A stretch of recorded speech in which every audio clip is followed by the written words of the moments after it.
Facts in this case are, plaintiff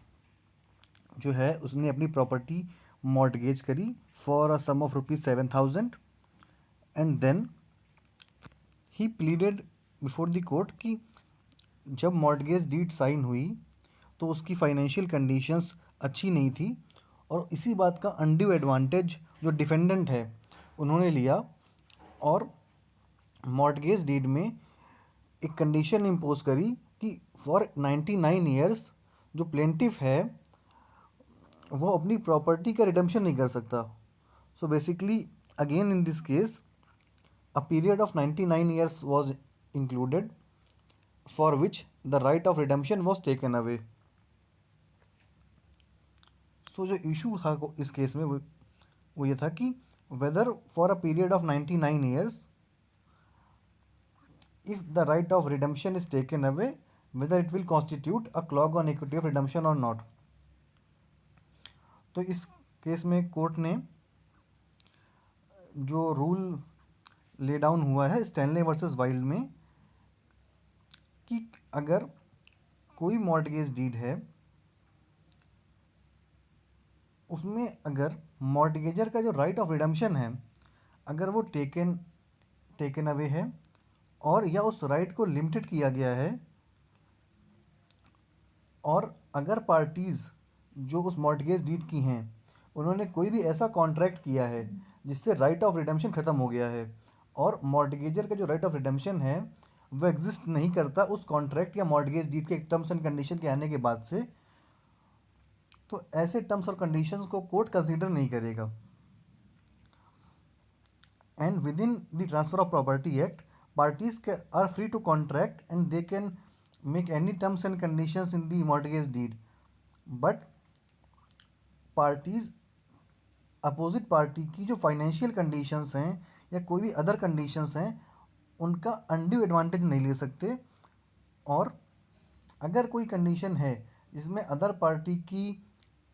जो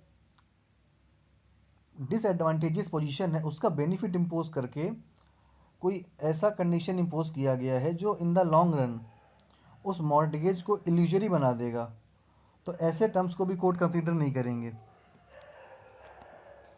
सो what was basically relied on कि it is settled law that mortgage can never be made irredeemable. That means कि like if a mortgage is being created it will always mean that you have the right to redeem. Mortgagor का जो right है property को redeem करने का वो हमेशा बना रहेगा, और किसी मॉर्टगेज डीड या किसी कॉन्ट्रैक्ट के इन्फोर्समेंट से वो जो सेक्शन 60 में राइट ऑफ रिडम्पशन मॉर्टगेजर को मिला हुआ है उसका जो एग्जिस्टेंस है वो हमेशा बना रहेगा. Because if you will see section 60 it says